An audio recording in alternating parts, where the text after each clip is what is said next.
Hello, and welcome back to the On the Road with Andrew podcast, where me and my revolving group of friends discuss any and everything in the world of film and TV. I'm your host, Andrew Washington, and today we have a special Sundance Film Festival episode. Joining me, first, a friend of the podcast, you know her, you love her, and this now I think you've been on my podcast the most of anyone, Miss Vivian. Yo, I'm honored. I'm super honored. And joining us for the first time, certainly and hopefully not the last, we have Colin. Hello, I'm now officially a friend of the podcast. I'm so excited. Colin is now finally on the reel. And also, so is Piper. Hello, happy to be here. Also friend of the podcast, maybe not as much as Colin is, but that's okay. Like, that's okay. We're all friends of the podcast equally enough. So yeah, today we're going to be discussing everything that we saw and just the experience of the Sundance Film Festival, the 2024 edition, which was also the 40th anniversary of the festival. Happy birthday to them. According to every trailer that showed before, about 40 years of independence with Shout the T. I like how you said 40 as if you weren't sure. Like, it's way before every movie. Oh, with a T, like instead of like being independent, it's like being Yeah. Instead of T like S having instead of the independence, C. it's like being an independent. This is not the Revolutionary War. This is the No. revolution of The film. the film revolution. I don't know. Yeah. The indie film revolution that is still Yeah. going 40 years strong. Congrats to them. Congrats to Robert Redford. Congrats to Is he alive? Yes, yeah. very much. He's like It Is might he not there? seem like it, yeah. he's usually at the opening night. Yeah, I can imagine. The You opening missed night him? was interesting because it was like Chris Nolan. What? It was yeah, like his brother honored. was there. Yeah, because Yeah, Memento yeah. first premiered at Oh. Sundance, Uh-huh. so Yeah. kind of started his career. Yeah. Shout outs. I remember hearing about there was a panel with Jonathan Nolan. He was talking about Interstellar or something. Sundance movie. Which is right, no. The opposite of a Sundance his movie, yeah. dad went and he was Yeah. like, "What?" Yeah, he was like, It's not even yeah, about the man, sun, it's about the moon. Well, also, it's not about the moon, idiot. No. It's not about Mars the planet. It's not about the moon. Isn't it about like time? It's about like Yeah. space and It's time. about time and family and daughters. And, I'm and no longer a Jessica friend of the Chastain. podcast. Okay. Let's start with, and I think we all have the same answer for this, but let's start with our least favorite. Do we all have You the think same we all have answer the for same I this? answer? think we all might have I the same don't answer think for so. this. Okay. I know what your answer is. It's Okay. not mine. It's not yours. No. I know Okay, what my okay. answer is, and I don't think it's theirs. Oh. What? Okay, well, this is I don't interesting. have a least favorite, I'm gonna be honest. Okay. Oh, well, I do. let's- Actually, Should we it's do the same thing as where we someone's. say it all at once and then we're like, "Oh"? But I now I'm like worried that it's not gonna be. Now I'm gonna be embarrassed. But I'm gonna say- I don't think I have the same one as other people. I didn't hate any of these movies, may I say. Well, No, you I mean, don't I have to wouldn't hate even it. say hate. I would just say if Yeah. you had to rank like And all you the movies do. you saw, just what would be at the bottom of the list. Yeah, I have a reason. Okay. All right. Let's do 3, 2, 1. I do kind of like the that. 3, 2, 1. Okay. We'll do the 3, 2, 1 of it all. Okay. 3. Sorry. And this is least favorite, right? This is least favorite. Okay, Like just what's confirming. what's the bottom? What's For your the road. number 10 or 11 of however many movies you saw? 3, 2, 1. Between the Sasquatch temples. Sunset. Yeah! Let's go. Wait, Between which- the temples. Yeah, I think so. Okay. I did not vibe with it at all. Oh, I No. actually enjoyed that movie. For me, that one is slightly above Sasquatch Sunset, but not very. Yeah, I would agree. Okay. I didn't hate any of these movies, to be fair. I just didn't really vibe with Between the Temples. I didn't find it that funny. I thought the editing was odd. The editing was super weird. Yeah. And I forget the most from it. Uh-huh. I remember Yeah, the yeah. least is another way Yeah. of saying Yeah. I think Oh. when I'm thinking about, or when I've been telling people about like what I saw, that's like the one that I always forget. Which, Between the Temples? Between the Temples. Yeah, I would agree with that. I always bring up Sasquatch Sunset almost always first. Super because memorable. It was Yes. probably the most unique Yeah. movie that we saw. Flawed. Very flawed. Flawed. Yeah. Flawed. But But I had a good time. fuck it. Strangely, I feel like it's incredibly well made. Not strangely. No, that's I do the think it's a thing. very well made movie. It's like all the crafts were firing on Mhm. 10 out of 10. Like cinematography was amazing. Yeah. The score, the The soundscape, score, the and sound costuming, the design hairstyle, even the acting, like Riley Keough and Jesse Yeah. Eisenberg, even though you literally can't see their face. Like, just before the movie, the directors came out and they were like, if you came to this movie to see humans, you should leave. Yeah. And if you came to see Jesse Eisenberg and Riley Keough, you should leave. Yeah. Like, they were like, But they were like, still, they're not in this movie. like the physicality of everything, you know, and like Right. just what they were No. able to do and convey. This was your least favorite movie. No, this is the I thing. respect all movies are a miracle that they get made. Like if I don't like it, that's a me problem. Right. Like I think for Sasquatch is a very interesting situation for me because every time I tell someone about it, I'm like, I didn't fuck with it, but like you might, because like I feel like a lot of people strangely did, or at least like there are a lot of parts of it that I can see people liking and enjoying. Like I'll say the first act, basically the first like 20 minutes before the season changes the first time, because for context, it's not a spoiler. This movie is set up, it's like a year in the life situation and it's broken up by seasons. So the first season, which I think is like the spring or something, that chunk of the film I thought could have been an excellent like short film, like on its own. Yeah. For sure. And because like we said, everything about how it's made and the story, the bit hadn't gotten old by then. You know, it was like for also for context of this movie to kind of understand why we maybe don't like it. There's no dialogue. I thought that was cool though. I I liked the no dialogue, definitely, and I feel like the ability to like convey like, you know, the outline of his story, but without having dialogue was really cool, and I think one of the more intriguing aspects of the film for me. Yeah, it's a bunch of grunts, but I appreciate that they stayed consistent in terms of like they're showcasing like animals and they're not human. The animals were weird looking. Was it that movie that the animals were weird looking? Yes, that was weird. But I guess, you know, we were also hanging out with Sasquatches, so it's like they all look weird. But like I've seen one and they don't look that weird. Okay, good to know. Good to know. Sasquatch Yeah, for context, I'm from Washington State. Yeah. No, I'm serious. Yeah, don't question her. Serious. Don't question her. No way. Yeah, I'm serious. Okay, well. I know it sounds like I'm being sarcastic, but we can talk at a later time. Okay. Colin, you're about to say something. We should have got the Sasquatch on the podcast. Shit, you're right. They were like, well, he's right. I know. Piss and shit. Sorry, can we say that? No, yeah, you're good. Well, that's the movie. So Yeah, if you're piss and listening to this shit. and you don't It's like that, and piss and shit. if That's you're close into to- that breast kind milk and of cum. like more like if that is your scatology Yeah, humor. it's New very, very. I don't even say juvenile. Middle school boys are gonna fucking eat that shit up. And I feel that way Yeah. about Swiss Army Man, kind of, but in a separate way. I feel like those two films are very similar. I think Swiss Army Man obviously does better because that's like one of my favorite movies of all time. But it is very much like the humor of, oh, look at what bodies can do, which is interesting. But you know, for an hour and a half of just that, Yeah. I don't know how you can totally sustain that, but.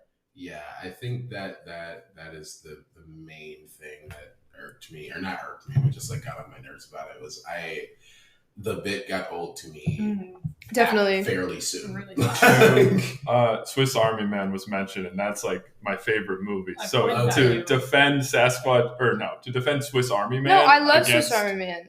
Well, I would say the difference between those two is that Sasquatch Sunset, the environment is very active. Like there's a lot of obstacles that are like changing and like, not to get into spoilers, but it's very reliant on the environment, not as reliant on the main characters. Yeah. Whereas Swiss Army Man, I feel like the protagonists are a lot more active. Exactly. That's why it works so much better because these protagonists are just like, Yeah, it's their reactions it's almost versus like a like nature documentary. but Yeah, just, like, actually. Sasquatches. I think And I think that's is what they the were going point. for. I just But can't then I'd believe- watch Planet Earth. Right. Yeah. I Yeah. can't believe they got the funding to do that for one whole For a hour, full 90 feature. minutes. That's pretty amazing. I can't believe I know. Bleecker. I can't believe Bleecker Street got it. But now I'm like, when I see movies, I'm gonna be like, Bleecker Street, like the Sasquatch Sunset people, The Mafia Nah. Mama people. They've See, got hits. so they have hits. They have Right. Leave No Trace. Great That's a movie. good movie. I will say so because the directors of Sasquatch Sunset are like did most of The Curse. Yeah. Which I recently have been catching up on. And is Wasn't it one of quite the brothers? amazing. No, both of It's like because they're both, yeah. directing. Oh, okay. Are they even brothers? I don't know. I think they have the same last name. Yeah. So they're either brothers or married. Yeah. I hope both. Especially both, yes. But since I've been watching The Curse, I feel like I have, and because of how much I've been liking that, I feel like I've been liking Sasquatch Sunset a little more. In my head. Interesting. Just because I'm like thinking of, because I'm like, I love what they've done with this, and so I'm like, let me kind of re-examine what they did with Sasquatch, and that's why like I bring up a lot more like the craft of it, because I did really appreciate that. It's stunning. I want to know how big that like crew was that was hiking through the I woods. know, yeah. Sounds fun. Did anyone catch where it was filmed? Oh, I tried to look it up. I'd guess figured it like I don't know. Right. Vancouver. Yeah, that's Yeah. what was my mind went to, Somewhere but northwest. no idea. Because if Yeah. you're gonna go for that landscape, why not just go there instead Yeah. of Washington? Okay. That was least favorite. Okay. But I didn't hate it. Shout outs. Just want to confirm. No, Riley, if you're listening, I loved it. It was Hang out with shot me. in remote areas of Eureka, which is on the Oh, that's Eureka. California. the Oh. northern coast of California. That's Oh, me, okay. baby. There's a place named Eureka? Yeah, you Yeah. found it. And there's also a place called Eureka. Yreka that's very There's close also by. Weed, Yreka? Oregon. No. Weed, California. Weed, California. I go there all the time. Don't question me. I didn't Twice question. a year. It's a good place. I stop there sometimes. Eureka. You know, Shout if out I'm to driving to Portland. No, Weed, Weed. California, Weed. and Weed. Yeah, now we're just saying fun Weed, town California, names. What are some more Eureka, fun California, town names? Yreka, California. Uh-huh. They're all in California. Shout out to all of them. Yeah. Okay. Road trip. The other movie that I would say was my least favorite, which I know all of y'all liked Mhm. and liked a lot, so we could talk about this now, was Love Lies Bleeding. Yup. We can't really get into spoilers, especially since this movie's coming Yeah. out soon. But I'll say again, every movie that we saw this year, except for one, which we'll get into later, I thought was well made. What? Oh, okay. I was like, what are you talking about? Okay, sorry, I interrupted. I got excited. Same with Love Lies Bleeding. I'd say I really enjoyed the visual style. Yeah, of it's it. stunning. And the also in the story, like the homages to like Thelma and Louise and shit, I thought were really interesting. But Yeah. The certain parts of the story and where they took the story, I thought were felt out of place. It kind of threw me off. It has more of a like fantastical kind of edge to it that I didn't expect, and I thought was a little strange. I just didn't. I think that is like you were saying, Piper. I think it's a taste thing. Like it just wasn't a movie for me. It's just funny because after the movie, I asked both like Piper and Vivian how they liked the movie, and they both were like, "It's like made for like precisely for me." Yeah. Would either of y'all like to explain Well, that's more of a neutral statement, I feel, because like Okay. sometimes I'll watch movies and I'll be like, this was made in a lab for my consumption, Right. but it's also like, then I have a high bar set. And for this one specifically, like I saw the trailer literally the day before you got the tickets, and I was like, oh, the live's beating, but it really was a taste thing, and I feel like they're marketing it as a noir, Mhm. but it's not. It's more of a like supernatural thriller. It is body horror. I know people are pushing back on that with like the definition of body horror, but Mhm. I think it's body horror. I would definitely agree. It's just like, you know, it had some pretty explicit lesbian sex scenes. They could have done more. Like, I mean, two other movies we saw that we'll get into later had Right. like a lot of like gay sex, Yeah. like very, very explicit. This was just that like, was like okay. one of the main themes of Sundance this year. I feel Gay like sex. was gay sex. Gay and sex, just gay definitely. people. Yeah. This was just great because they showed, I feel like, and correct me if I'm wrong, Sure. I feel like this is the first time I've really seen like lesbian sex and what it actually looks like on screen, because people do it wrong. Or like in Poor Things when it's just like it's chill, but this was like aggressive, which I feel is more accurate. Real. So even though it was made for me like a queer woman who did wrestling in high school, it's like it's like there was some stuff where I was like, okay, where are we going? Why are we here? Okay, real. Yeah, no, it fell a little flat for me. I just thought it was fun, to be honest. Like I was having a good time. I was laughing. I was dancing. I really liked kind of the, I don't know if mystery, like the crime, like mystery is not really the right word. Like there's a whole crime aspect to it, which I thought was really fun. And I kind of wish it dove into that a little more, but I don't know. It was fun. Like I can't like say what I loved about it besides the fact that I'm like, I love Kristen Stewart so much. I thought she was amazing in it. Sundance. Sundance like uses that like whenever she's always pulling up. Like all her movies premiere at Sundance. Yeah, helmed by Sundance regular Kristen Stewart. Yeah, she's literally always there.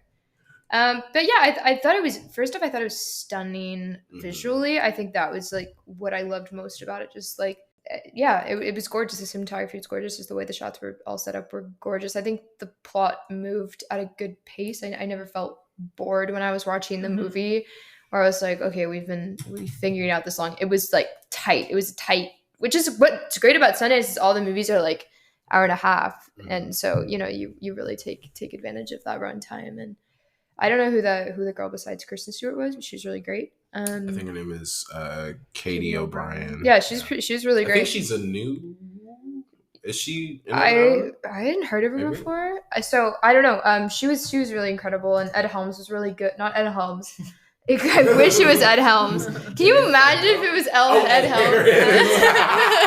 Helms? Andy from The Office. Ed Harris, I thought was super great, super creepy. And it needed like a proper villain, which I think made that movie fun. It was such like a classic, just good guy, bad guy, love story. Oh, she's in The Mandalorian. Oh, Queen. She was in the most recent Ant-Man movie. Okay. Unfortunately. And Black Lightning. Oh, so she has a career. Okay, good for her. Well, to peel back the curtain a little bit of our screening experience, we saw this at like a very fancy theater. It was so fun. We were at the balcony, the damn Abe Lincoln like seats. on the in a box. Yes. I felt super classy. It was really fun. God. And staring at the movie, it was like candy to me. Like I understand all your criticisms to it with it, and they're very valid, I think. But also the mystery, the noir, the Kristen Stewart performance was all very fun, and I felt like I was at the kids' table. Yeah, I will say I did enjoy Kristen Stewart in the movie. I didn't really like the other girl. Moving on, Katie. That's fine. Sorry to Katie. Drag her. I think a lot of my qualms with the movie are about her character. And a lot of the things that they do with her character, which we can't get specific, but yeah, we can't talk about this one too much. But enjoy it when it comes out. Let us know what you think. And I think it's a A24 movie, and from that alone, I feel like people are gonna like it. Like I feel like a lot of people are just like A24, it's good. So I think it'll have its fans because of that. But also, I mean, for me, I will say I think it's just a taste thing. Let's go to our favorites. Okay, I think all of our favorites is I don't know. Similar. Do we? Well, no, because we saw some movies that y'all didn't see, and I know one of my movies neither of y'all saw. Okay. Or my favorite movie neither of y'all saw. I think 3 of us might have the same favorite. Oh, okay. Yeah. Okay. I think 2. 2? Okay, never mind. I think 2, but I think at your why don't we find out? Okay, all right. Are we gonna do a 3, 2, 1, or should we? It worked great the last time. That's fun, yeah. Okay. 3. Sasquatch. No, I'm kidding. Again. 3, 2, 1. Sebastian. Kneecap. Okay.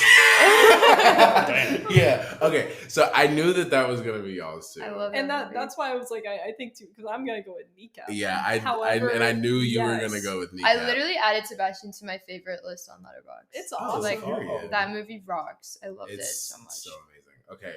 Let's start with Sebastian Camp. How. If and we can chime Sebastian in. doesn't I also get love bought, Sebastian. I'm gonna kill Yeah. myself. It would like I What? hope if it doesn't get bought. Oh, it's gonna get bought. Oh, no. But it hasn't. But the one thing is, it is made by the British Film Institute, so it's like, The lottery funded it. you know. Right. So So did Kneecap. something's gonna get made. Yeah.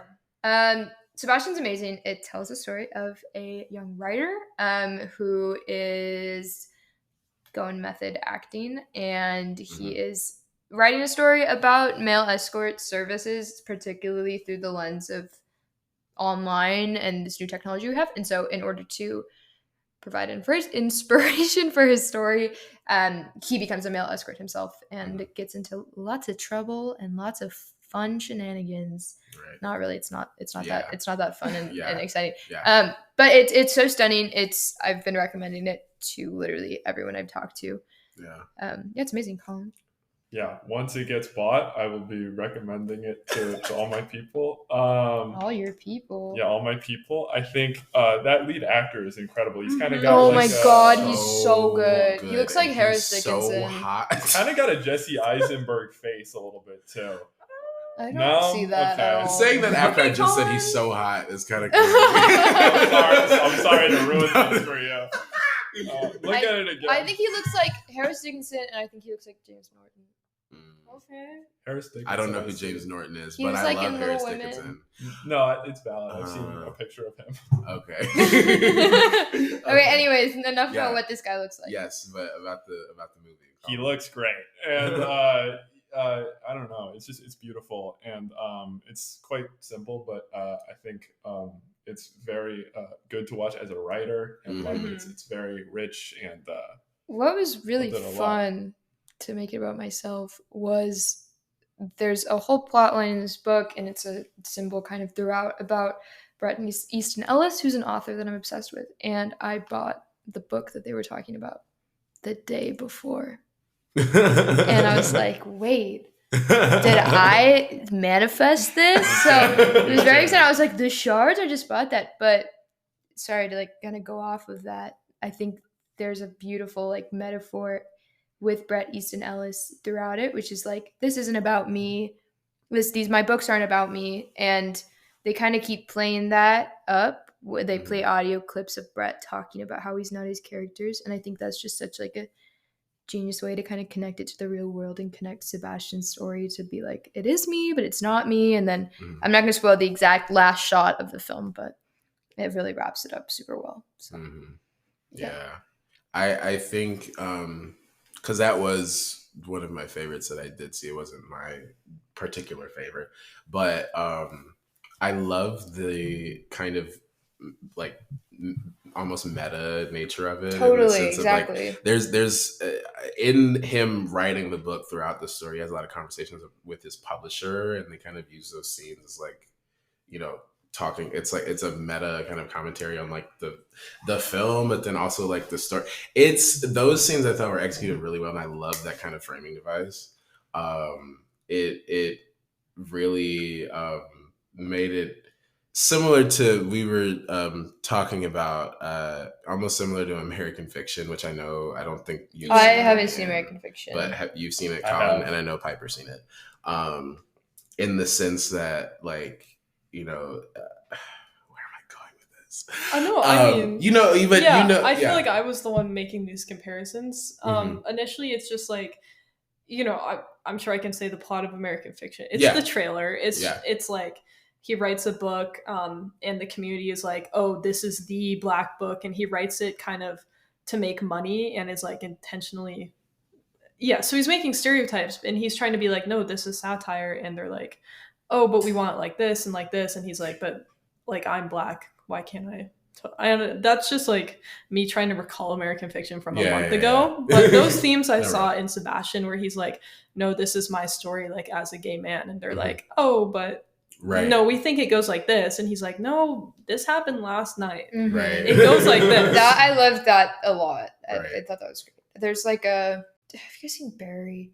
Yes. There's a monologue in Barry Brissali's like, if a man is doing a play or writing a story about something that happened, that's great, that's for him. But then if a woman says the same thing, it's like, well, is that what we're saying about women now? Right, is that so? Right. It's like so much that, but about just the gay experience, and it was such a stunning way to frame it, with particularly something like so explicit and so like naked, for lack of a better word, like just so like raw, I guess is the word I'm looking for. And it's a really, really stunning film. I can't stop thinking about it. I love that perspective that it took on. It's such a positive kind of view of sex work and just kind of everything involved with it. Like him or it talking about the shame that's involved with it, but how it's like, it's not really anything shameful. I loved that it didn't go into like weird taboos or whatever's happening. And it was great. I really liked it. But it also kind of did, because it went into like kink a little bit, or maybe I'm confusing it with desire. I think you're talking about desire. No, I mean he had like the threesome. And, like, old people. But I'm talking about more like well, bad things happen in this movie, but I don't want to spoil it, to be honest. It takes in like a caring light, but not necessarily a glamorizing light. That is a great way to put it. On the note of sex in the movie, something that Poor Things has been getting a lot of credit for recently is the amount of sex that it has and how well choreographed it is, and how just unflinching it is with showing that, which is really great. And I'm not a Poor Things fan personally, but what I liked about Sebastian is that it had maybe double the amount of sex in it, but it was all done really tastefully to like, again, accurately portray like what gay sex looks like and what hookup culture looks like. Again, while not glamorizing it, but I just think intimacy coordinators deserve their dues and their check, because it wouldn't happen. Poor Things, potential best picture winner would not have happened without them.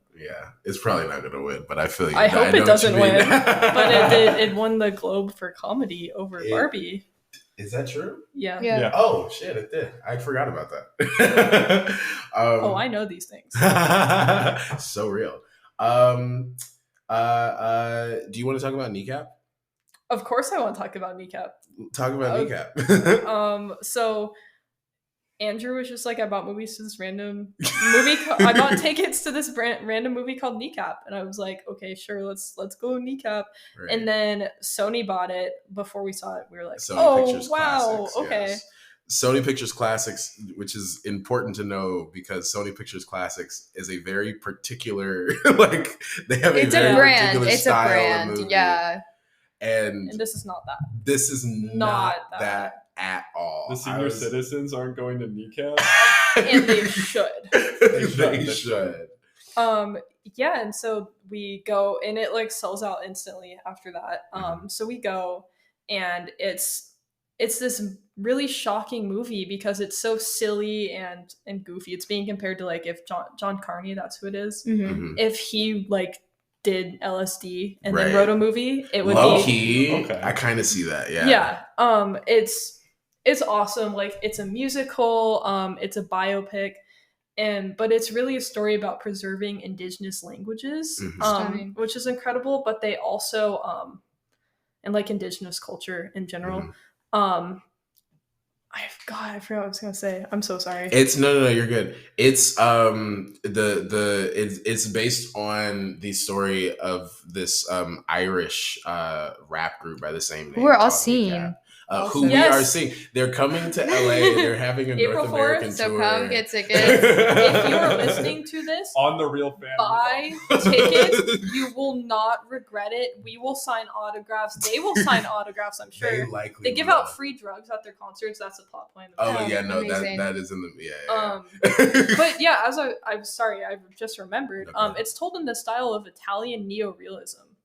It uses those devices because it's showing like poverty, but it's using real actors. And it's like the band, not the like. That's cool. All of the members of Kneecap, like the actual rap group play themselves in the movie. And they're incredible. Which their performances Stunning. are all amazing. Queens. And we were so shocked because the entire movie I was thinking to myself, I'm like, who do the real people look like? And then there was a Q&A with the three of them, and then three of the other actors and the director. And they walked out. Well, first off, one of them walked down there with his ass out, which was crazy. Do you remember that? No, I didn't see that. Okay, no, I peeped that. I was like, this is interesting, and they were all actively drinking. Like his pants were down? Yes, his pants were down. Like it's one of their songs. It's like Brits Out, and so he moves the audience with Brits Out, paying us ass. Yeah, because they hate the British. Yeah, it's like very anti-colonial. Yeah. Because they're a very politically minded group of people, which is another aspect that I didn't expect a film about rappers to have. But I think like Irish Republicans are very they're very aligned with like socialism, like what we know. So they're very like Anyway, regardless of that. That's what makes when they came down at the Q&A, I was like, holy shit. like White Claws in hand. Right. And that's what makes my film studies brain go crazy is when it's like a really silly movie with of a silly topic, but it has really serious themes that you can dig into. It's the best. Yeah. It's the best. Right. Someone during the Q&A was like, what's your favorite drug? And they were like, MDMA. MDMA. Depends on the day. It was awesome. It was so much fun. And that was like a hell of a way to start out the festival, because it was so just like Piper said, it was kind of random. Because there was one, I think I had 15 tickets or whatever, and I had 7 and 7. There was one, and I was like, I'll just get one for Kneecap. And then there were still tickets available before we went. And I had heard that it was good. It was like an opening night. I think it premiered opening night at the festival. And then I had been hearing decent things about it, and I was like, oh, but the theater was packed out. Yeah. And it was lively, everyone was loving it. It's genuinely, I think it won the audience award for the next category. Yeah. It's crazy that it was there. I know. It's the first, it's also primarily in the Irish language. Yeah. And it's the first Irish language film to premiere at Sundance. Oh shit. So yeah, because I don't know of many films in the Irish language Definitely. at all. But no, yeah, I did really enjoy Kneecap. There's an element with Michael Fassbender's character who plays one of their fathers. It's not a spoiler. He's in the movie. He's the main person that they're talking about in the movie. He's the only one with a name that people recognize. That I thought his scenes were kind of out of place. They're fine. They could have been taken out. Yeah, he's not in it a bunch. His arc makes sense. It makes sense for the story and for that character. And I like the arc, but his scenes were kind of or every scene that he was in, he wasn't the best part of the scene. It was usually him and one other person, and his scene partner usually was acting circles around him. Yeah, both of the guys from the rap group outsold everyone, and again, they were playing themselves, but they also seemed like professional actors. Yeah, no, that was that was probably my biggest surprise of the festival was Kneecap. But my favorite movie that we saw was a film called Exhibiting Forgiveness, which I know we said during the 3, 2, 1. I don't know how clearly it came. But Exhibiting Forgiveness is a gorgeous film about an artist who is basically reconciling or having to deal with his relationship with his father, who has been estranged from him for the last, I think, 15 years. Yeah. And because he was addicted to drugs, and he was around when he was a kid, but he wasn't a good father figure, and he left. And the film is really about the kind of psychological effect that the having an abusive father figure has on an adult man and the grown kind of psyche, which is very interesting. And I feel like I haven't seen a film dive into that the way that this does, particularly from like the Black perspective. Every performance in this movie is amazing. Andre Holland plays the main character. I love him so much. He's such a great actor. Of Moonlight fame, infamously. Andra Day plays his wife, who I also love his relationship with his wife, because they're both artists. She's a musician, but they kind of, and Piper, you saw this too. You can speak to this if you want. Showing their dynamic in like being a very like they function well together as artists, and it's it was interesting seeing or having that image of like that relationship being so like working so well. It's also incredible because the director himself is a studio artist. Yes, this is the other thing. Oh, that's awesome! It's his first feature. Was it beautiful to look at? It's a gorgeous movie.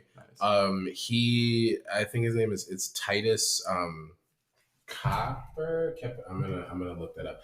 But he's an artist. He has work in like the MoMA and the Met and another like big museum. But yeah, this is his first feature. Wow, and good for him. Also, shout out to Anjanou Ellis. She plays Andre Holland's mom from Origin, which everyone listening should see. If you haven't seen Origin, go see Origin right now, or at least buy a ticket to it. Yes, you should.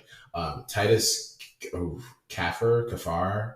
It's Kaphar. I don't want to butcher his name, but shout out to you, King, because you ate with that movie. Yeah. Also, he did the art in the movie too. Every really painting cool. that it's such an integral did. Part of it, and he painted them all. Yeah, and how like his relationship with his dad also like manifests like through his art.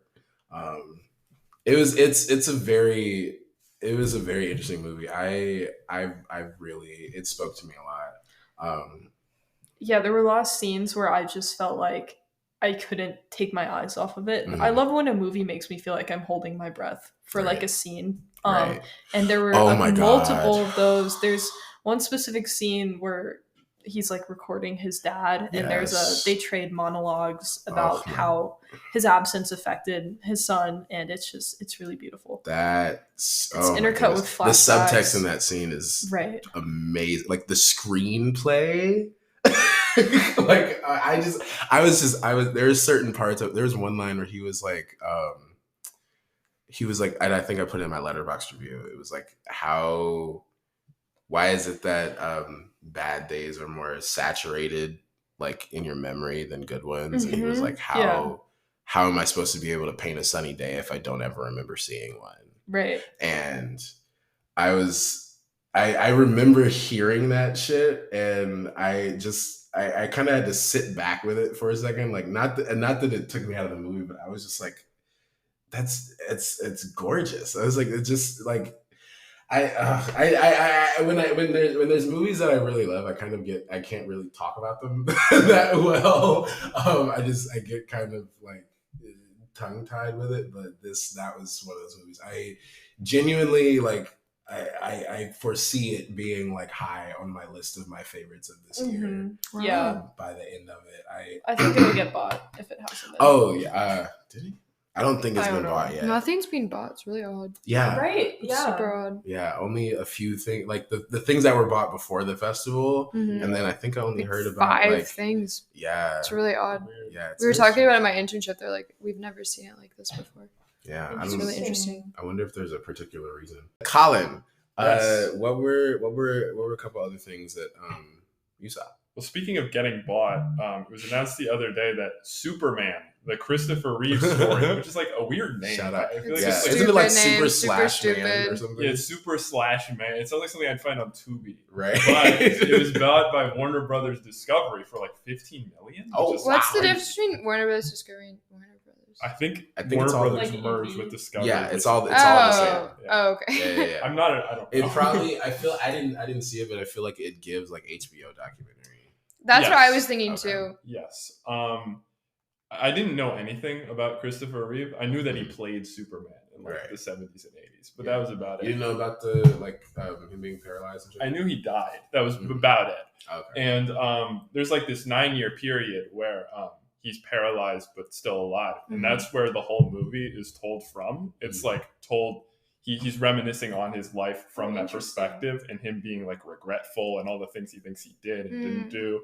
And it's very, very stunning. You said everyone was like crying, right? Yeah, everyone was crying. I was crying. Shout out. All the film critics were crying.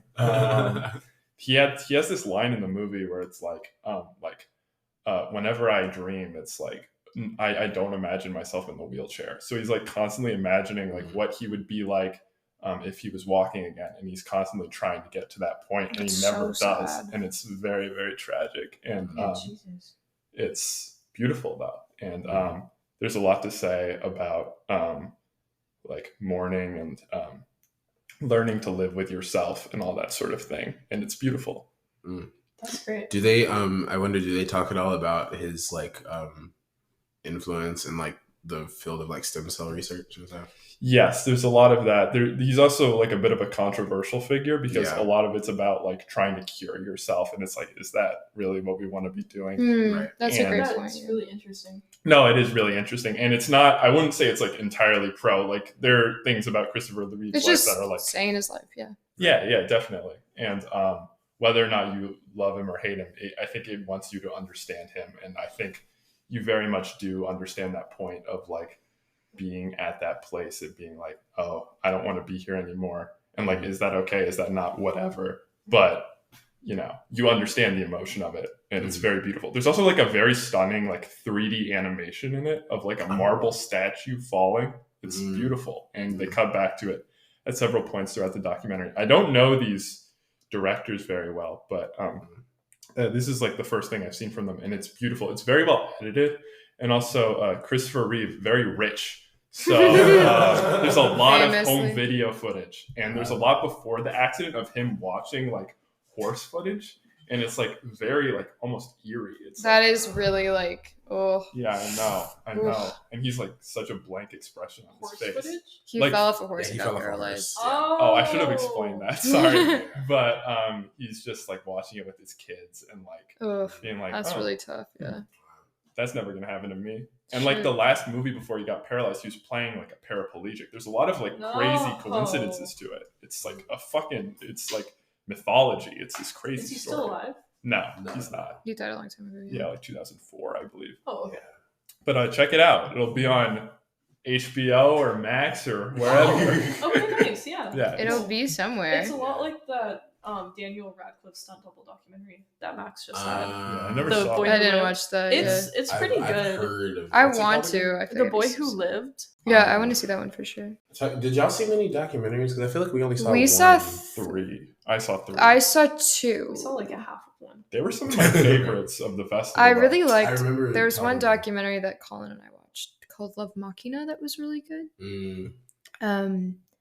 It was about this couple, and they're trying to like put like, it's called like a mind file, where essentially like you can upload your personality, all your memories, et cetera, to a robot and just kind of keep living forever. It's like Upload, the show. I don't know what that is. No, it's a little like Upload. The show, it's like when someone dies, you can upload their real personality. It's like, that. It's literally that, but like in real life. But it's so interesting because it starts with knowing that, and then you kind of like uncover more about the couple and uncover more about like the situation, and you're just like, I don't know if this is like it's very like I've said it a lot. Colin will be like, take a shot every time I say this, but the people are extremely selfish, and the whole thing is death is optional. And because one of the couples is the creator of SiriusXM, so obviously they're very wealthy. They're driving around in Teslas all the time, and there's no there's no reverence given to those who are dying of actual like things that we need to cure. Rather, all the money is going to, what if like the super wealthy can just live forever? So it's a very interesting and time timely documentary, I find. Sorry, I'm gabbing. You continue. No, I agree with all those things. This sort of death is optional thesis is like, it's like crazy. And there's like religious symbolism. It's really odd. Yeah.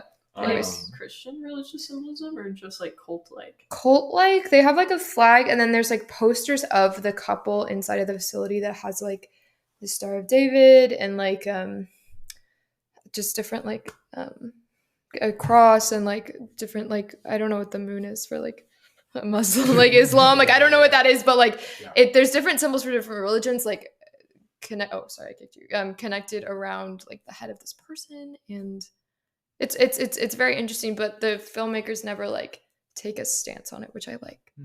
One of the visual symbols they use to represent this whole death is optional, like AI mind file, whatever it's called, is they have fireworks go off, which is a fucking pollutant. Interesting. Like, yeah, it's exactly. like a very interesting. Right. Like, you could be like, that's cool, or you could be like, that's ruining us. And you have the freedom to think whatever you think. And I think we were both a little put off by it. We walked out of there, we were like, fuck these people. Oh my God. There were more walkouts in this movie than I've ever else. seen, yeah. And it wasn't even that full. I didn't know there were that many people in the theater. Yeah, people were like shaking their heads. Like, no, I remember you, Colin, saying that it was scary. Yeah. It was super scary, yeah. I mean, you see this like uncanny valley like AI thing, and it's like, this is what. And then she's like talking about like mortality and like when technology. It's super just like you feel really icky after. You're when like, shit. Well, death is optional. They just want that option for themselves. And period. That is the perfect way to state it. I don't know. Yeah. You know? Questioning like morals. Yeah. I love ethics. I love morals, and this definitely had me like, oh, like we should not ethically be doing this. Let's put some money towards curing cancer, not so you can upload your mind to a file, you know? Yeah. I mean, but it doesn't ever say like, you shouldn't do this or you should do this, which is great. Yeah, there's definitely a reading you could have of this movie where you'd be like, this is awesome. Like, that is awesome. Oh, definitely. Some people will come out of that movie and be like, the future is so, oh my God, it's at our hands and we can finally do this. But, you know, that's a very shallow perception of the movie. We wanted to kill ourselves. And that's the exactly. Oh my God. We only saw one doc that was, it's a like narrative hybrid, but it's mostly a documentary that just has like a narrative like framing device, but it was marketed at the festival as a narrative feature. Or it was in the next category. It was never explicitly stated that it's called Desire Lines. I realize I've been talking about it for a minute and I haven't said the name of it. It's about, well, the narrative device is like this guy starts working at this archive because he's going through the archive. He's researching for because he's making this documentary called Desire Lines. But the topic of discussion is gay trans men and kind of the intersectionality of like their identity. But all at once. Right. Of those parts of their identity.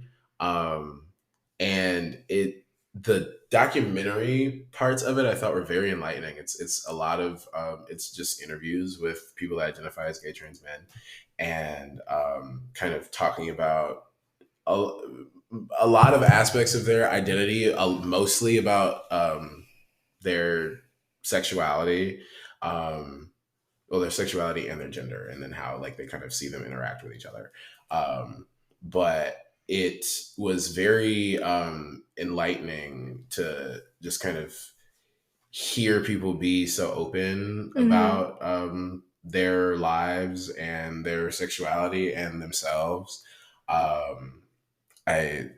Piper, would you? Yeah, I mean, I really liked it. My issues with it were more in the fact that it wasn't well crafted. Yeah, it's not well made. Like, in what regard? And it's not again, it's not like it's badly made. The fact that it's at Sundance is a miracle. It won a jury prize for something, I think. Maybe. Wow. I think it was a special award. It won a special award. Yeah, it was a special jury award. I don't know what but it had jury in the name. It was not voted on by us. Yeah. But you're like, it would not have. No, it's like the sound mixing wasn't very good and it wasn't color graded well. Sure. But at the same time, it's like, we don't know if this is just a festival cut.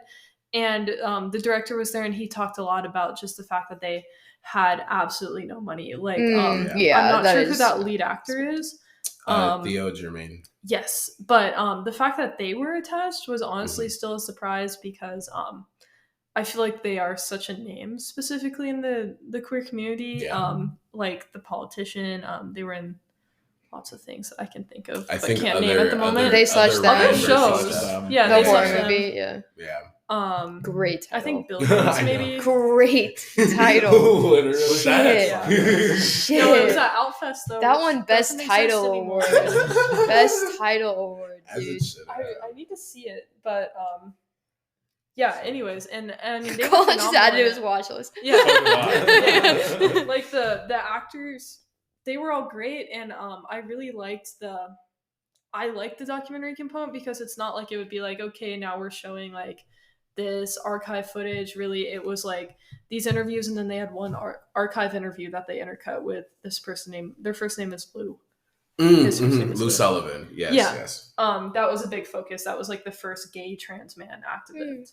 I also like how they tied in the intersectionality with being assigned female at birth, because they were talking about like still loving like their body parts that they were given, but also like the fact that they're subject to different diseases than men are, and yet they can still contract AIDS and they're not allowed access to PrEP like gay men are, or so it was really touching. I also loved like they spent probably a lot of their budget on the licensing for that You Make Me Feel, that song. Yeah. You Make Me Feel Mighty Real, you know that song? Yeah. There are two versions. Yeah, no, so they play it constantly because again, that's like the only song they have. But then they also have a slow acoustic cover.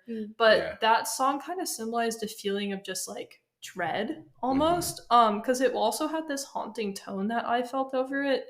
Because so it opens with like walking through a bathhouse, which is a big theme because that's like the community space that they have. And it's like showing people, lots of different people interacting, and then they go back to that like a recreation of a bathhouse in the 80s, and the worker is like handing out condoms and people don't care, and like people are crossing off like the rules board, and like is it Reagan? Like whoever the bad one from the AIDS crisis is. Oh yeah, that's Reagan. Yeah, he was like the other thing to note about this movie is that as he's going through as the like character is going through the archive, he has either flashbacks or he's watching the interviews. Yeah, and so it kind of shifts to whatever the time period of it is. So like the bathhouse, a lot of the bathhouse scenes, it's like an 80s vibe. So it's like exploring whatever time period and how it looked then. But it was just interesting. There's also a lot of nudity in it. The worker was like, oh, shut off, like get Reagan out here. And that felt really ominous because it's like they didn't know what was coming for like with the AIDS epidemic and stuff. It was just a haunting, sad thing that was all throughout it. And then there's the other prominent scene is because I'm assuming none of you will watch this. You should if it comes out. I just don't think it's gonna get bought, especially now that Outfest is gone. I can see it on Movie. I don't know. Maybe I didn't see it because it won an award. I think that's okay. More, I'm speaking out of turn because I hope it gets bought. Yeah, another thing with like, you know, growing up queer, trying to consume as much queer media as possible, I felt like, especially like 5 years ago, there was a finite list of this media, and a lot of it was found in the indie movies and in just the crevices that like people wouldn't go because they aren't able to get this funding, especially with the intersectionality of gay trans men. Definitely, and that's not something that I see. There were a lot of people of color also, and they just can't get funding. So I can't really fault it for, again, the stuff like the color grading and the sound mixing, because it's like, we should be thankful that it exists and it's out there. And that's why, even though I'm like, I I have things to say and critiques, maybe room for improvement. The fact that it exists. The fact that it exists, and I have an obligation, I feel, to, like, I gave it 4 stars on the audience rating thing. Like, I rate it highly on Letterboxd. I'm talking about positively because I'm like, everyone should see it and consume it so we can get more. No, I would agree. I am not advocating for people to not see it. I do think it should be seen. Particularly because of like the focus and how like it's, like you said, it's not something that has ever been talked about really. I also think what made me appreciate the construction of it a little more was during the Q&A, which also very briefly, Theo Germain, we saw everywhere. Like everywhere we would go. City in in so many screenings and lines. That's like, awesome. They were good for them. That's great. But anyway, during the Q&A, the director, I can't remember his name, but he was talking about the process of like making the film and how like he was like films for him, like he doesn't have the end goal in mind, and so like, you know, when he would learn about something, he might like divest and spend more time on that, and that would reflect itself in the documentary. And that, well, I appreciate that he said that because I identify with that, and I also feel like that's a good like mindset to have going into making a film. For sure. But it like, as when he was describing that though, I was thinking about the movie, and I could tell immediately like the parts that he would, because he talked specifically about like when he or he had just mentioned like in his research when he learned about bathhouses, he like, you know, spent a lot of time like doing research on that, and like going through archives and kind of talking to people about that. And in the film, there's a large chunk of the film that talks about bathhouses and kind of the community and almost safety that a lot of, or at least within the context of the film, like a lot of the people that were interviewed in the film talked about, they felt very safe there because, you know, everyone was kind of the same, or everyone was into them for whatever certain reasons, and then like going into even other like kinds of kinks and how like, you know, being into other parts of the body, like, you know, kind of feel like more affirming because they, you know, they don't care about what I have like genital wise. So it was very interesting. Like there were parts of it that were like, I literally never heard anyone talk about it like in, you know, outside of either talking with someone that I know or like, you know, but like on this scale, I never, you know, ever. So, you know, I do, like I said, I appreciate the film for existing, and I think it is good for it exists. And I think that's probably why it earned the special jury award, is probably because of how ultimately groundbreaking it is. Mm-hmm. I think it was for something like that. Yeah, I'll look it up. Yeah. What you said y'all saw 3 documentaries. What other ones did y'all see? Because we like heard about a few from these old ladies that were sitting next to us at Kneecap. Your queens. Yeah. They were telling us because they were like, we only like watch movies when we go to Sundance, but we see like 20 movies every year, and we only watch documentaries. Or things about music. That, which is why they were at Kneecap. Right.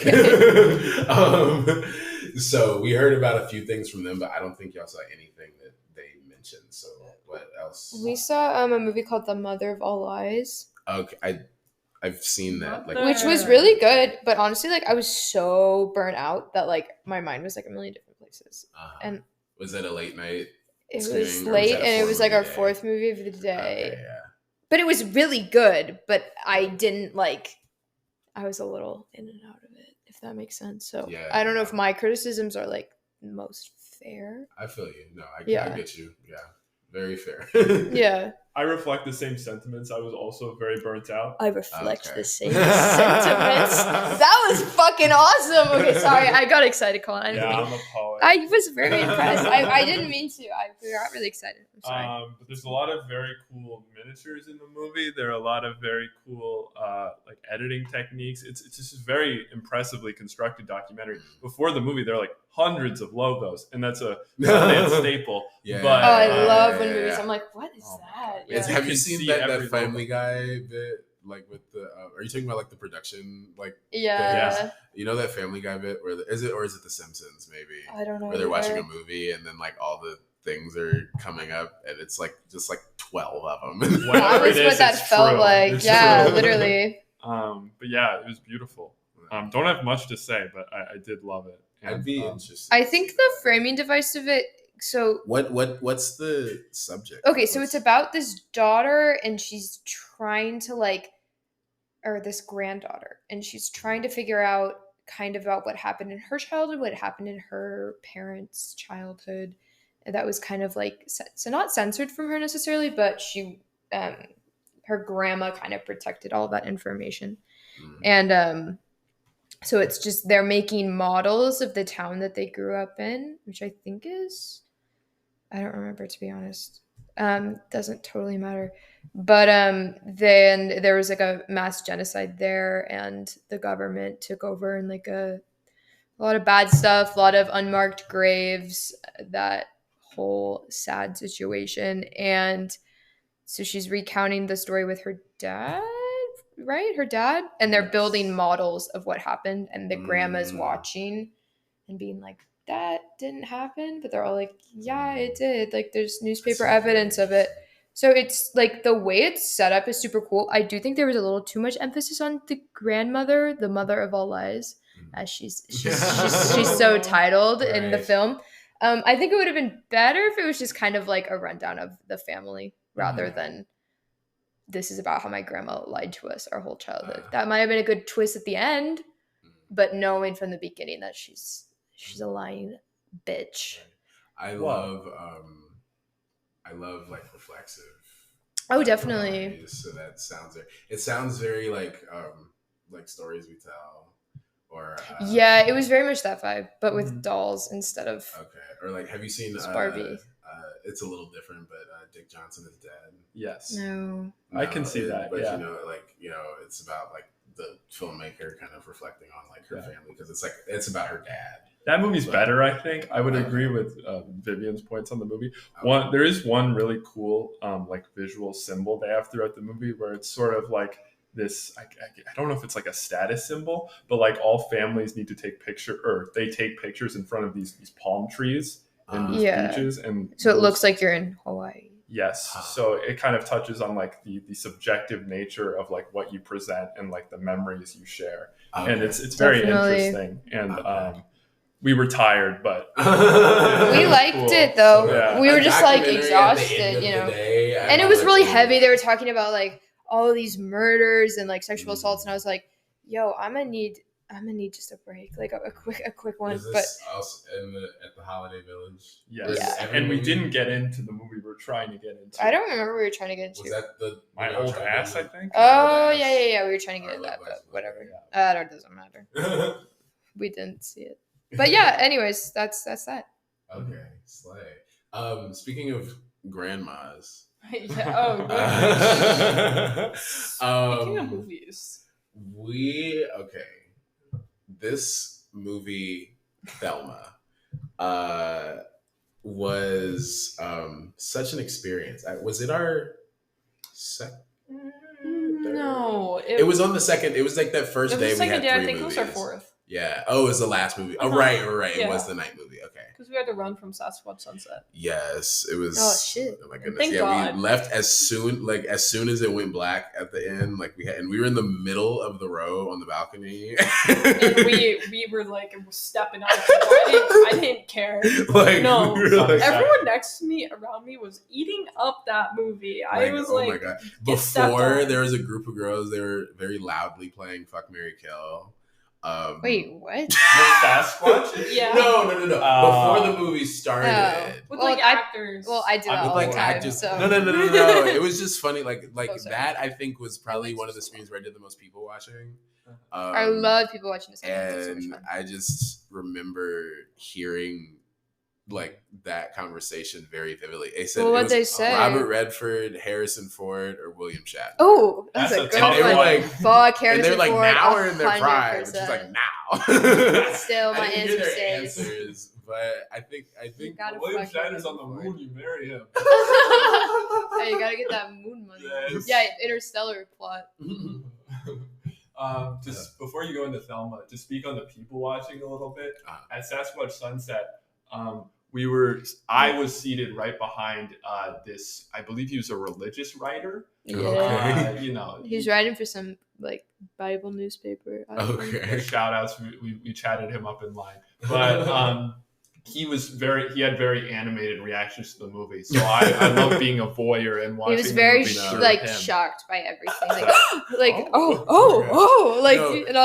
Still on we had like three like old lady like best friends in front of us at Sebastian. Cute. And they were like, I remember saying to Piper, there was a moment before the movie that I had noticed, and I was like, I aspire to be like this in my life, like to be at this stage. Mm-hmm. They had noticed a lady walking in with like some food and like popcorn and like a box of candy or whatever.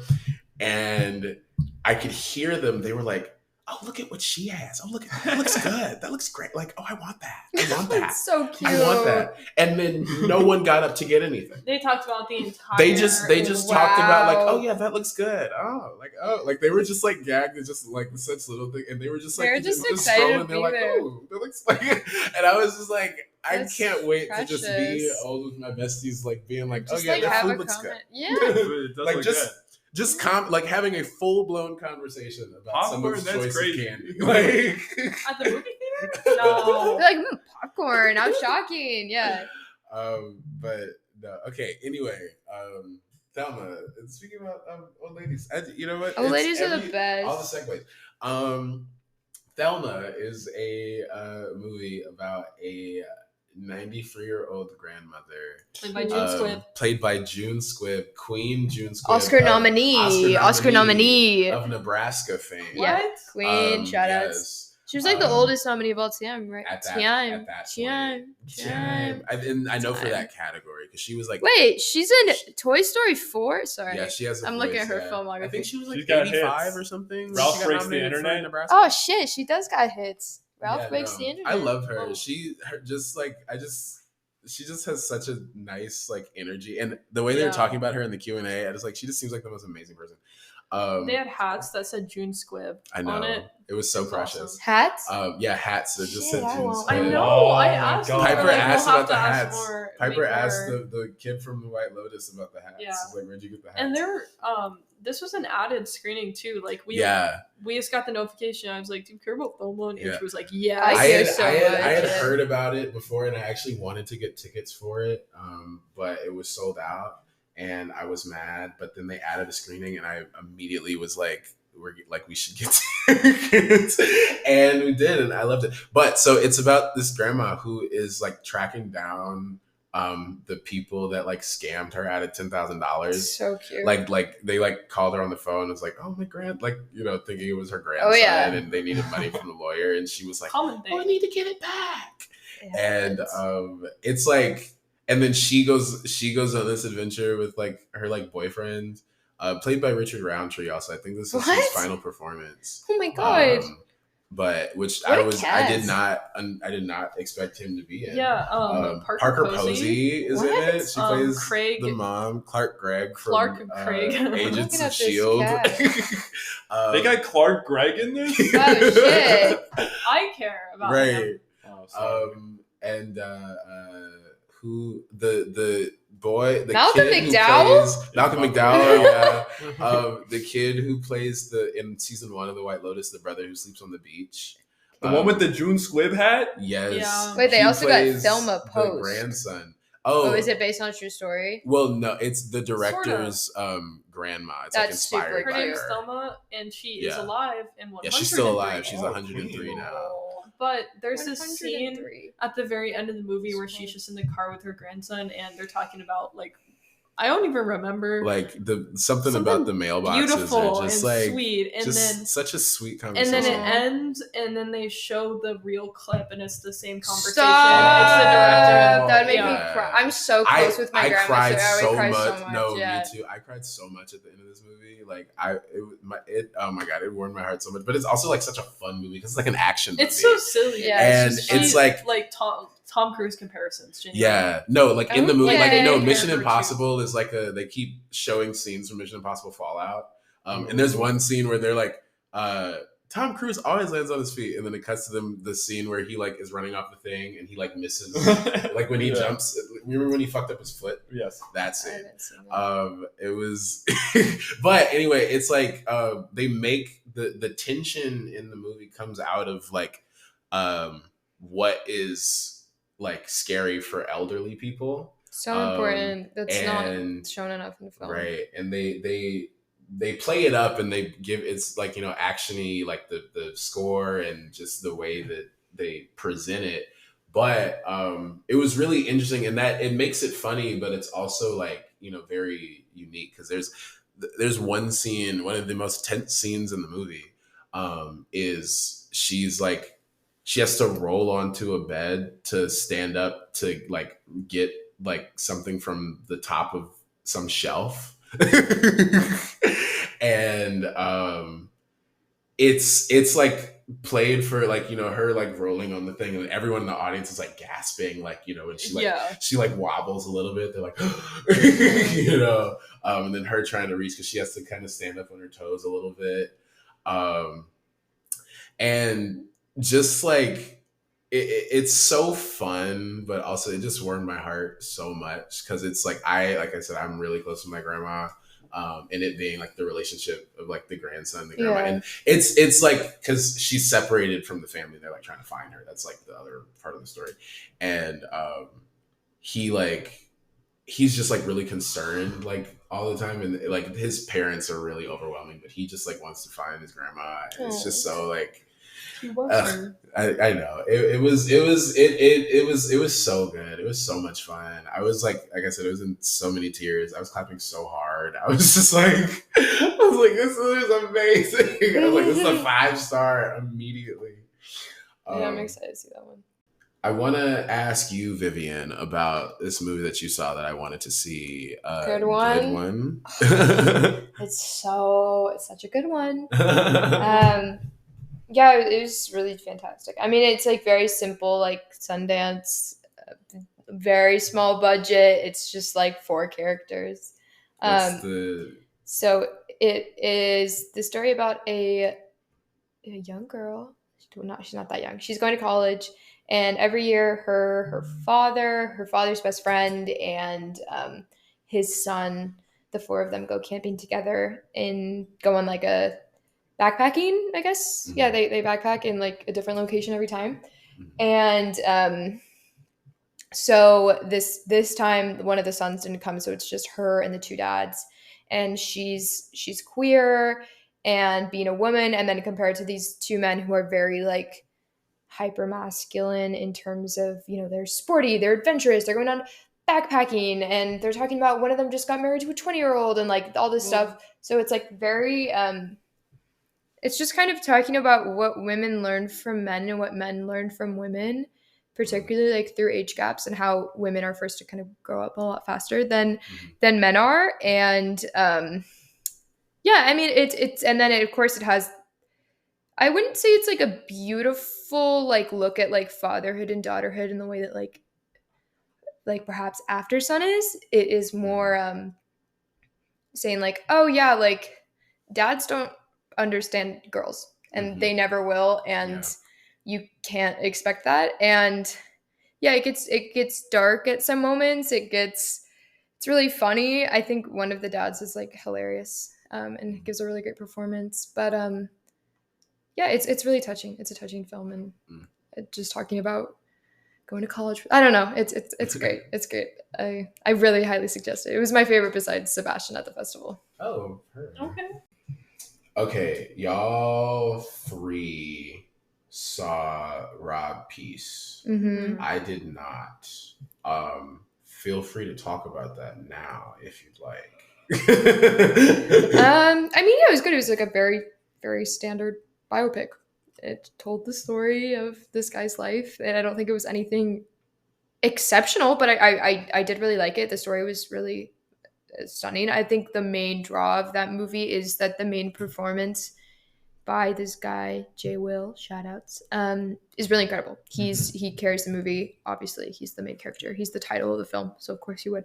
But yeah, he's really good. And Chiwetel Ejiofor, who directed it, plays the father. And I assume he probably wrote it. He did write it, yeah. He does a great job. I don't know if it's his debut feature. It probably, yeah. But yeah, it's very well directed. Particularly, there's one sequence that's a little more fantasy that really stuck with me and made me cry. So, yeah, just to echo the exact same things. It's a very okay movie with like some of the best performances, like the best performance of the festival. I think they're stunning, and they are the reason to see the movie. I wouldn't recommend the movie otherwise, but I think it's worth seeing just for them. 100%. Specifically, Camila Cabello. She actually is very good at it. Yeah. Thing, like I was a Fifth Harmony fan, and I saw multiple members of Fifth Harmony at Sundance. Thank God for that. I, as everyone said, standard biopic. I was kind of unimpressed by some of the writing. Specifically, I felt like Camila Cabello's character really lived just to explain things to the audience. 100%. Yes. They're like sitting under a tree, and she's like, so it sounds like you feel torn between your hometown and college. Very much that, yeah. And then, yeah, there were some, it just felt very bleak. It was just kind of like, this is his life, and then he died. Doesn't the system suck? And it was like, yeah, he had to turn to drugs, and then they kind of, I feel like, shame, like selling drugs.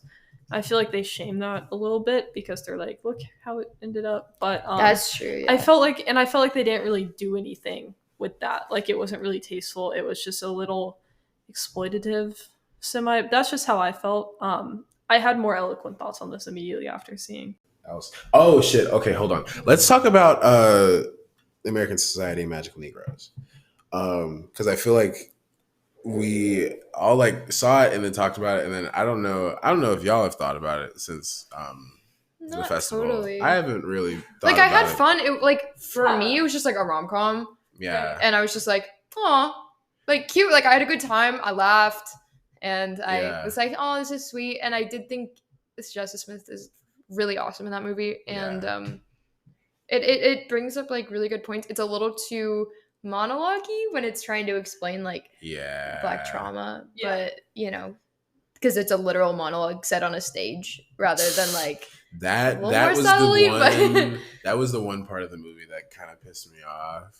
I was talking to Piper about it after we saw it, and I was trying to put like my words together for it, and honestly, because I haven't thought that much about it, like it didn't stick that much with me. Sure. I don't know that I have any more eloquent thoughts on it, but I just remember I did feel that like that specific part was just very on the nose, and it kind of really took me out of it. I feel like for most of the film,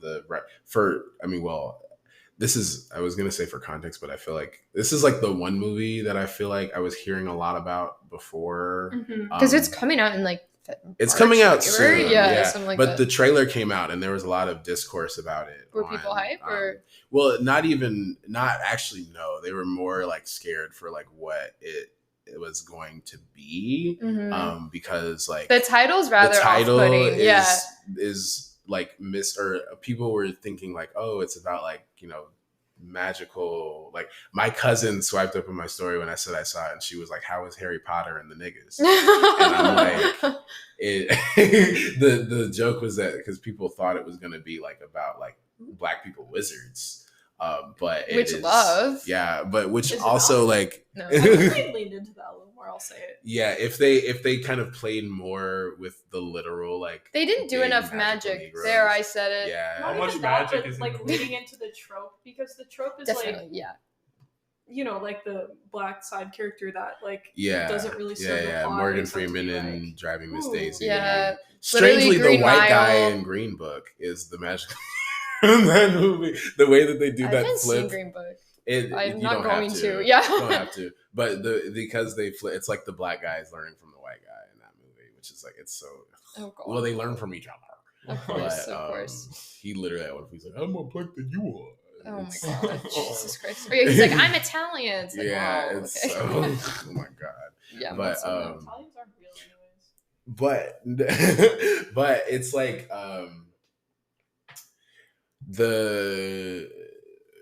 there's one scene where there's a conversation between Justice Smith and David Alan Grier's character where they're like, talking about a past client of David Alan Grier's, and they didn't touch on that enough. They were touch on what? Like the hit, well, continue what you're saying. But if you're saying about that scene where he's talking about the girl that he was in love with, I wasn't talking about the part of the scene where they're talking about the girl, but it's just in that scene, where that I feel like strangely is the only. I thought it was really well written, that scene, but it's the only scene where they kind of attack the necessity of the magical Negro, because the movie is kind of like, or the reason, well, the movie makes the magical Negro, or not the movie, or like for at least part of the movie, they make the magical Negro seem necessary to society. That's what kind of it is. But this is the only scene where they kind of attack it, where he's like, what about the little bit of you that dies each time? Yeah, that I wanted more of. Like, that's the stuff that I wanted. I was like, if you can challenge this for real, like, there were glimpses of it, and it was getting there. This is why like the monologue scene annoyed me so much, was because I felt like they were really getting somewhere with the commentary, and that it was really kind of done well up until that point, and then I was like, you kind of fucked it. I'm like, you kind of like, the romance part, I will agree, I thought was done very well. The little twist at the end, I thought was hilarious. Awesome. That was super cute, yeah, and was so good, which I will maintain. I say I did see coming, but I'm glad that they went with it and didn't I wasn't wrong. No spoilers. Yeah, it's coming out so soon. But yeah, it's weird because it didn't really stick with me. I thought it would. I looked at my Letterboxd review and I said in it, I was like, I will be telling people about this movie. And I realized every conversation I've had about Sundance, I've forgotten to mention this movie. I literally, each time after, I'm always like, oh shit. So I'm like, it's whatever. I think it was, I don't know. I was telling Piper, I'm very particular about black satire, just because that's what I love black satire, and that's what I want to write. Okay, so I'm very critical of it, and I don't know that this movie did it all the way, but it is funny. It's an enjoyable movie. Definitely. I liked it a lot. I thought it was really funny. No, yeah. I just think there's the opening scene when he's walking through the room full of white people, that alone. There's barely any dialogue. It's just him getting from point A to point B is so part of it's so real. That's a really smart opening scene. Some of it was and then the callback later when he was you walking through a room, watching you walk through a room full of white people is one of the most painful things I've ever seen in my life.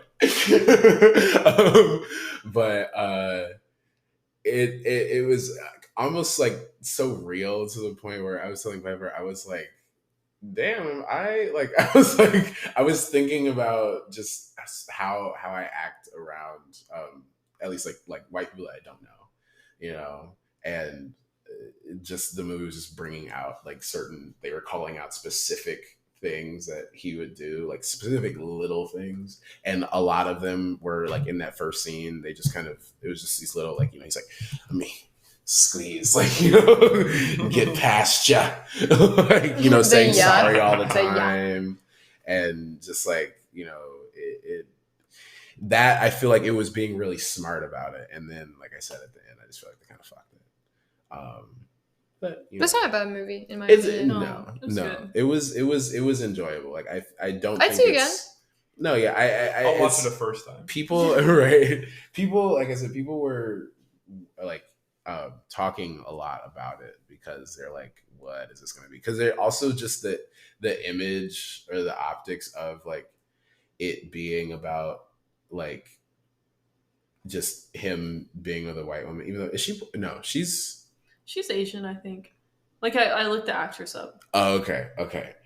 But I just think her not being Non-black. was was like, what's the message? I feel like it kind of disrupts the message a little bit. I really feel like it was intentional casting. It had to be. Yeah, I mean, it's like, but I struggled to figure out like why, or like what the point, like if it would not have been as effective, or if not stronger, if she would have been black. But that's just something I think about in terms of like, I don't mind the choice. Like, I'm not like mad about it. I'm just like, how would that have changed the story? Mm-hmm. Do you want to talk about Dìdi? Yeah. Let's talk about Dìdi. So Dìdi was awesome. Shout out to Dìdi was so much fun. That guy who's currently Oscar nominated. I need to watch it. That guy, the director. Oh yes, the director, Sean Wang. The director of Dìdi. Yes. He has a documentary short that's currently Oscar nominated. Which I looked up. So you remember how he said everyone in the movie except for the main boy, his mom, and his sister are non-actors. Yeah. So the lady who plays his grandma, or in the movie, is one of the grandmas in that documentary short. Oh, shut up! That's so cute. The documentary short's about two grandmas. I think Loki may be his grandma. Oh, that's cute. I'll have to watch. I wish I watched before this. Yeah, I remember you telling me this after, but continue. Yeah, no, it was just it's crazy, as everyone's gonna say, to see a nostalgia film about 2008. Yes, that was my favorite. The year Twilight came out. out. I do have to say, but yeah, I felt like it hit harder for the millennials because we're all born in like the early 2000s. Yeah. It's like my sister's age group. She's like 26. Like it's like perfect. It's like so there's the 8th grade of that. Oh, what's something called? Like, I'm so AOL. excited. Yeah, I see that so bad. It really is slice of life. Like, it just kind of ends with. Is it set in San Francisco? Like, picks an end. It's set in Fremont, California. Yeah. That's not as hype as San Francisco. It's no weed, California. No, exactly. It's no Petaluma, which is famously in the Bay. Yeah, it is. But there's this one scene where he's using like AOL, and people were getting crazy nostalgia for that. All of the scenes where he's using MySpace. Yeah, he clicks on like Smarter Child, and I thought that was just his sister's like username, but no, that's like an AI bot that they had on AOL, and the millennial next to me was freaking out. No, there's like it was like Marvel villain. There were when he clicked on it, they were all like, "Yo!" There were things about like the kind of 2008ness of it that were really interesting to me, or just like that people responded to, like he was using the colon and the parentheses, or like the 3 and the thing to like make like a heart or like a smiley face or whatever. And it was one time he typed a message and he put like the heart, and the people were like and then he like and then he put a smile, and then he put the thing where it's like tongue out, like he like put the smiley face the and then he changed it to and it was just like I love like the little things that mattered so much, right? And that would seem not so essential, specific to its time period, like, and especially films like that, and like really kind of getting it right. And from the perspective of a middle schooler, I think it's like it's set in like the summer between 8th grade and between 8th and 9th grade. Damn, so it's literally like 8th grade. Did it get bought? It's that precise. No, but it won the audience award. So it definitely will. for like the main category. So it was, and literally as soon as we watched it, we were talking about like what was gonna, or like at the airport, and I was like, it's gonna win the audience award like immediately, because it has like a super bad sense of humor, so it's like really raunchy too. I mean raunchy, but it's like 13-year-olds. Yeah, it's not made for kids. It's middle but school at the humor. same time, I love how much they respected like the fact that he was supposed to be that age, and so they do like the nervous game, if you remember. Yeah, that. Are you nervous? Are you nervous? Yeah, and he's like, actually, yes. That's like a big source of conflict. Is that? That's like one of the main sources of conflict is the nervous game. Yeah, but it's even so true to how kind of like offensive middle schoolers are. Oh yeah, especially at that time period. Like there's one part where a girl tells him that he's cute for an Asian. Oh, Jesus. And it's like it's clearly it's clearly played for laughs.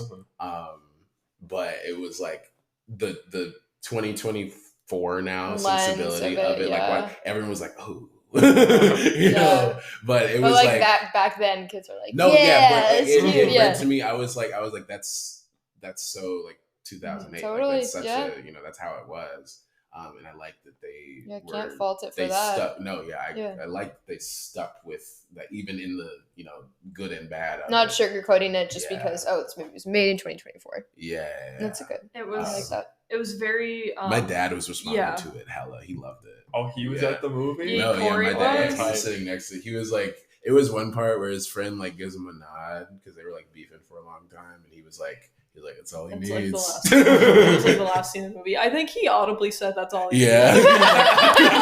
That's all he needs. That's all you need. That is literally all you need. Wow, that's amazing. The director being there was just such a treat because he took like a digital camera picture of the crowd, which was adorable.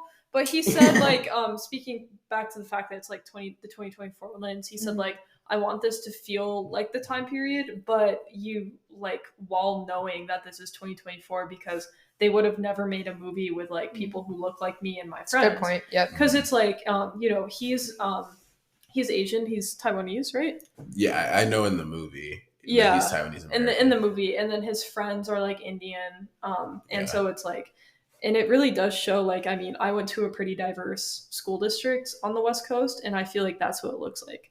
I was like, they talked a lot about the street casting that they did, and that because he was, like I said, everyone but like the three main actors were skateboarders that they said that they found literally skateboarding. How like oh my gosh! And like they casted people, they hired casting directors that specialize in street casting. And I love street. I'm so glad that's coming back. I know you said that with like not coming back necessarily, like with Kneecap and this like street casting. So fun. I know, I love it. Yeah, and I don't like. Yeah, it was so much fun, and that was probably my probably my second favorite. It's definitely up there for me. Something else I really like that the director said was he talked about how he wanted it to feel relatable to everyone by being hyper specific to his experiences and growing up in the household that he did. That's awesome. And it was really touching. Yeah. There's a Greta Gerwig quote where she's like, the more specific you get, the more universal you get. And I think about that a lot when with like my writing and stuff, like I'm like, like the more that you can, which that's the point of that. It's always the little things. Yeah, exactly. Like, which I love movies that dive into it. Even when I've been bringing, like when we were talking about with Magical Negroes, like just like the little things matter. Yeah, you know, it's like that. Like I see that. You know, and that's what I loved about like 8th grade. You know, there's do you remember in the beginning? And this is always the part that I bring up whenever I talk about the movie and like why I love it so much. There's a scene where they're showing all the kids in the classroom, and there's a kid that's like stacking markers. Oh, classic! I was that kid. I remember when I saw that movie for the first time. Yeah, they're all disgusting children. But I was like, this is so specific. True. Like it's so real. Like it's so real, and it's like if my grandma was watching that movie, she'd probably be like, "Oh, cute, funny, like that happened." But like me watching the movie, I'm like, "Yeah, like bitches would do that all the time in class." So it's. Yeah. I'm glad that it's like giving reverence to like children and middle school experiences is something that I feel like is kind of not new necessarily in cinema, but it's definitely being delved into more, which I love. Do you remember when, because 8th grade is rated R, but it was like a big thing because it was rated R. Yeah, I remember that. People, like 8th graders couldn't see it. And then they like made a special rule cut of for it. 8th grade. No, not even a special cut. There were like special screenings. Yeah, there were special screenings where you were in 8th grade when that came out. I was in 9th grade. Wait, I saw it with my dad, so I got to go in. I watched it on Canopy during. It was 2018. I saw it in theaters with Ava. It was summer 2018. Shout out to Ava. Shit. But there were special screenings for people that were under 2018. We like went into 10th grade. Yeah, so I was. It was like the summer. I was 15, 16. Yeah, something like that. But because they're like, you know, the age group that it's for. I wonder, I mean, likely the same thing's going to happen with Dìdi because it's definitely rated R. But because there's a lot of swearing. Yeah, it's mainly the swearing. Yeah, but it's like that's how kids talk. So no, it is. Yeah. It is. So it's like that should be. Yeah, and honestly, that's what I love. Like that, it is so vulgar because it's like middle schoolers are crazy. Middle schoolers, are people say kids say shit in middle school that like I can't repeat to this day. Yeah, ever. But and even in that sense, like the movie honestly is like I'm not even I'm not gonna say tame, but it's like because of how fucking crazy. Like it's like you can't you can't be that's that all you as need. Specific as middle school really was, because middle school is fucking insane.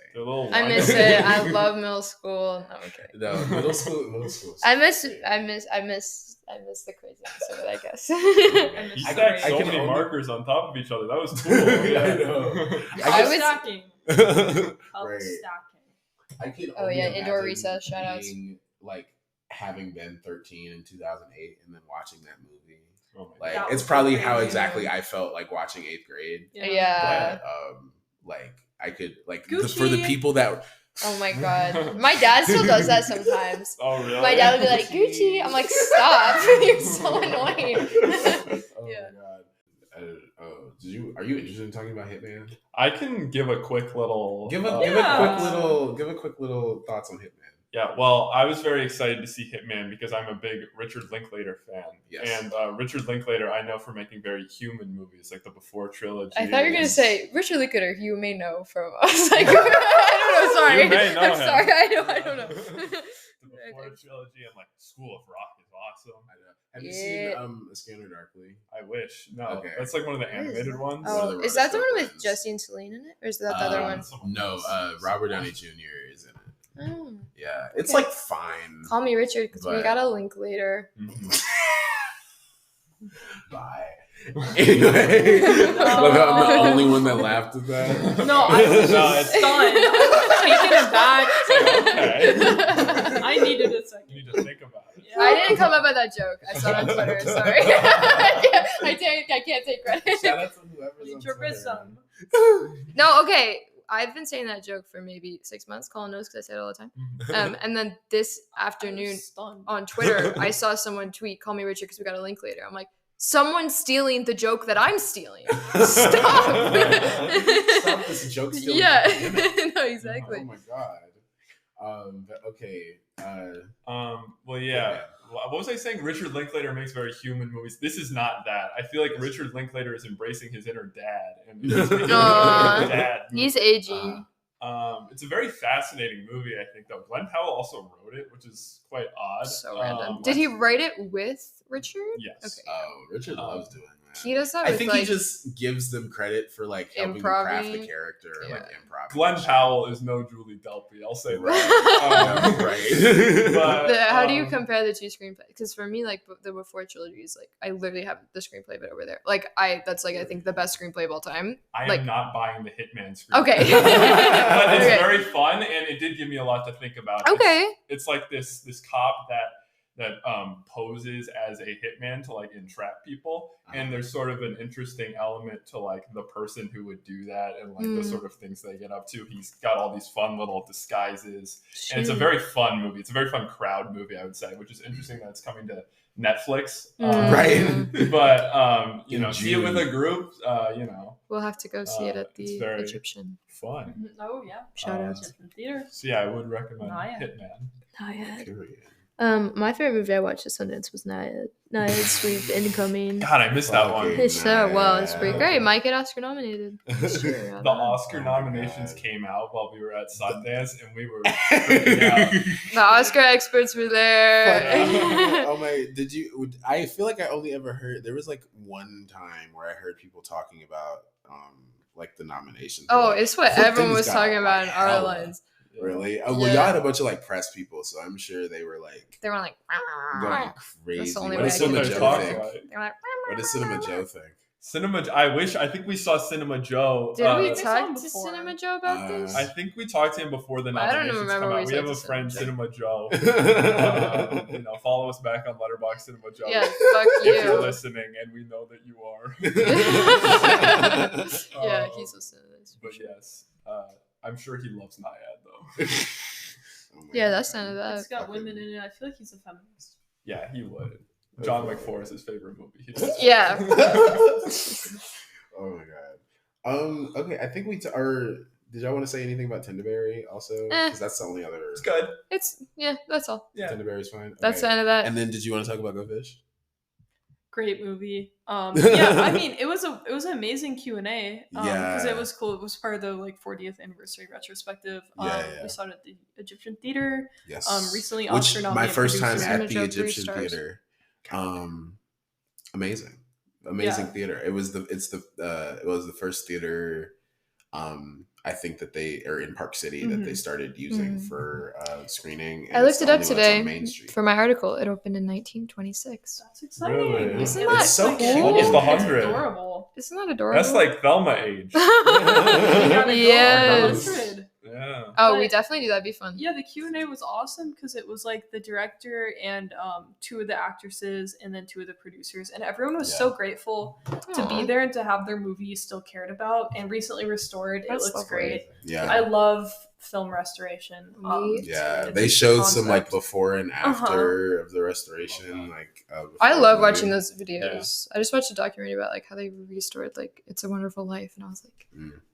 Glued to the screen. It's so like I love that stuff. It's so exciting. And being in Bologna this summer, like going to the restoration facility, that was crazy. That sounds awesome. I would have loved to have done that. King Kong original negatives. Ooh, that's awesome. And also they were working on a Lumiere. Oh yeah, one of the Lumiere. Wow. Like from the late 1800s, they were actively restoring. Oh yeah. And our professor, she was geeking the I was geeking. But no, like afterwards, she was like, they had their hands on the Lumiere. Like she was like, and that one was really dirty and really cut up, and so she was like trying to figure out how to piece it together. Wow, because it's amazing. It's not just about like film; it's about like totally like. And they talked about for Go Fish specifically. She just had like the negatives and the audio files in her attic, so they had to like dig through all the boxes and like figure it out. And then they said like only one of the soundtracks, because it was like on one of the prints it didn't work, and then like one of them they had to like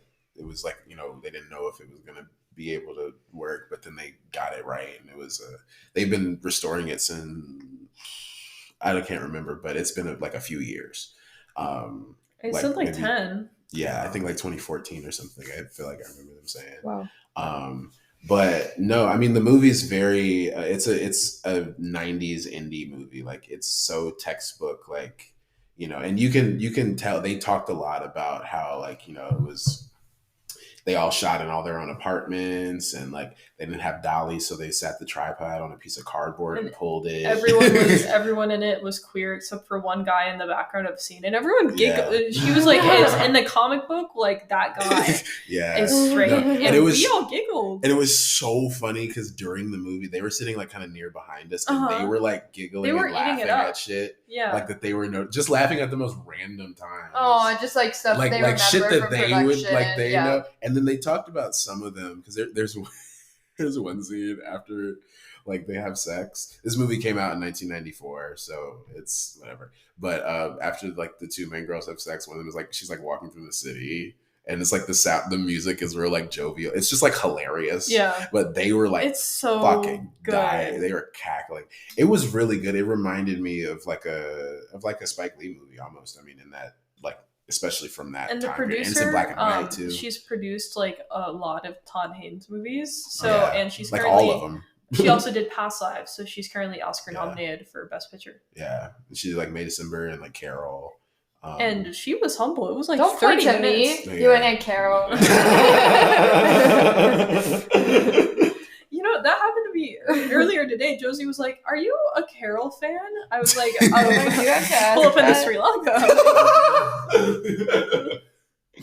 That was funny. Typecast, like when you asked if we had tools, you're like, "You have to have tools." But and y'all did. So like, shout out. Yeah, that's. I think that's it for the Sundance conversation. Thank y'all for joining. I had a lot of fun. Would y'all like to plug your like Letterboxd or anything? I would love to. You can find me on Letterboxd at Colin_Browning. Not a very exciting username, but very exciting reviews. Check them out. Right. My Letterboxd is V_V_AN. So anytime there's an I, Just remove it because I'm not narcissistic. There's no eyes in Vivian. No, I don't know. I don't know why I did that. I just think Vivian just wasn't available. Yeah, that's it. That's the end. Don't follow me on Twitter. Don't follow me on Instagram. But you can follow me on Letterboxd. That's the end of that. And you can find them both at the Los Angeles Loyola. That's true. Oh, yeah. If you want to see my piece on Sundance, it comes out tomorrow when we recorded this. But if you want to see my piece about movies, it will come out tomorrow from the time we record this. Colin's piece is going to go really crazy. I've heard some of the jokes. And I wrote it today. Yep. Very topical. So it's fresh on your mind. Yeah. Yes. My Letterboxd is Pied Piper 5. Photo is of Shiva Baby. If you've seen. Period. Yes, we love Shiva Baby here. Thank y'all for listening. And make sure y'all tune in next time. I don't know what we're gonna be talking about, but can we pick what you talk about next time? Oh my god! I'll take suggestions. Oh, Madam Web. I need that'd actually be a funny episode. Yeah, that'd actually be I need to talk about like movies that I don't like. Yeah. Movies. I love talking about movies I don't like. Like what stocks to invest in. Just change direction. See what happens. It becomes just a finance podcast. Yeah, that's awesome. Oh my god. Okay, well I'll take those to heart.